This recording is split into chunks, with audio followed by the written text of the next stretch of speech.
These are some of the pieces that you might want if you're going to build a trench. Alright, so we're going to start with the 6x12 and put that in right like that, and then 2x6 and 2x6. Now it also depends if you are going to be filming stop motions with this, or if you're going to be using this in a diorama. If you're going to be using, if you're going to be doing a stop motion with it, I'd recommend how I'm doing it right now. But if you're going to be doing a diorama, it really doesn't matter where you put it.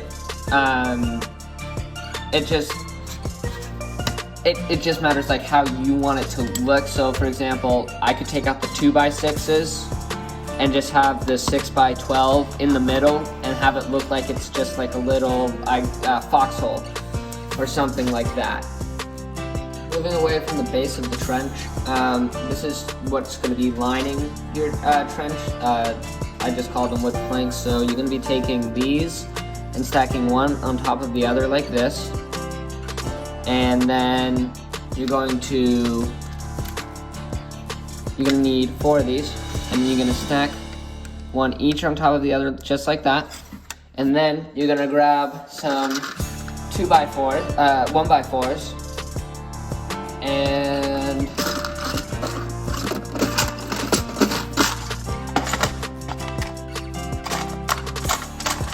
so grab 2 1x4s and stack them on top of one another, and then take your planks or plates and put them over like that. 1,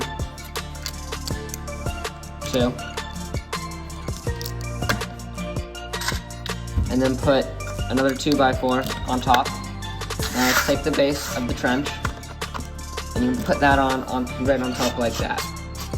And depending on the length of your build, you're gonna need, well, let's see, I already have 1, so I need 2, 3, 4, so I need to make 4 more of these. Shouldn't be a big problem. And don't worry if you don't have enough brown 2x4s. You can always just use colored ones on the inside of your build because nobody's going to be seeing those. So yeah, and then let's just keep on going. What you're going to want to do is surround the rest of your build with brown bricks and gray ones. So then it looks like that your trench is fully enclosed. And the reason why I like to use gray bricks is to represent rocks. And if you have tan bricks, you can use those as well. I recommend them. I don't have a lot of tan bricks, so I'm just going to use brown and gray bricks. Alright, once you get that done, you're going to now want to fill this in with just some colored bricks, again, because you're not going to be seeing these colored bricks and nobody else will be seeing these colored bricks. And yeah, and once you get that done, like that, feel free to place whatever brown and dark tan pieces you have. I typically start with either a tan base and see what else I need to fill in if I want to add more tan pieces or whatever else needs to be added in. So like that, and then let's see what else needs to be added in there. But I'll get back to you once I'm done filling in the top. Alright, now that that's done, feel free to detail how you want your no man's land to look. I typically will even sometimes do a bit of this to give the trench a bit more height, or at least to make it look like it has a bit more height. I also think that it looks better like that.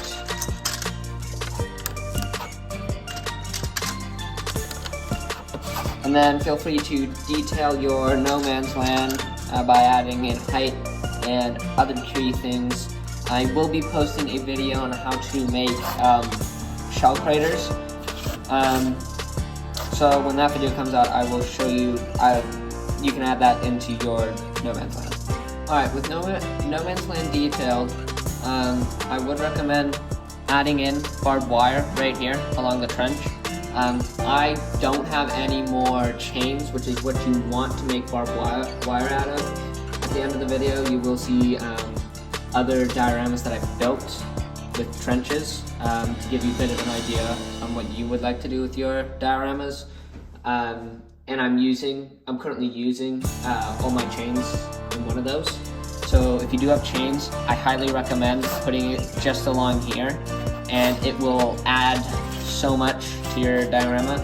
And then if you want to start detailing your trench, I typically like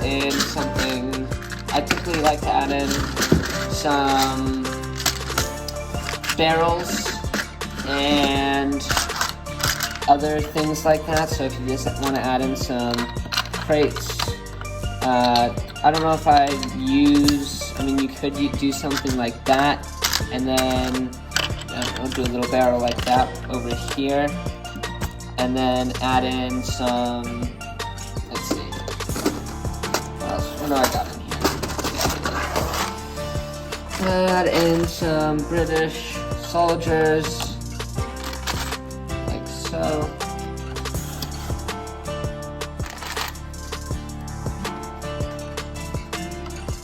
But you get the idea of how it now looks. I think it looks pretty good.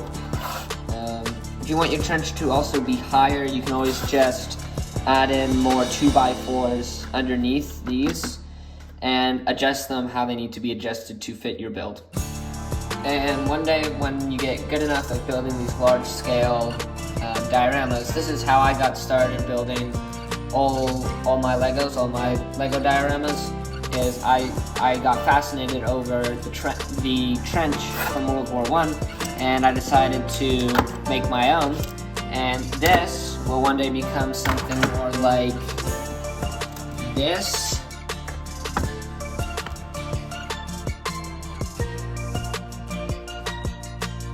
Or something like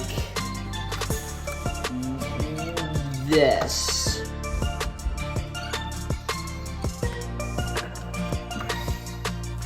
Or something like this.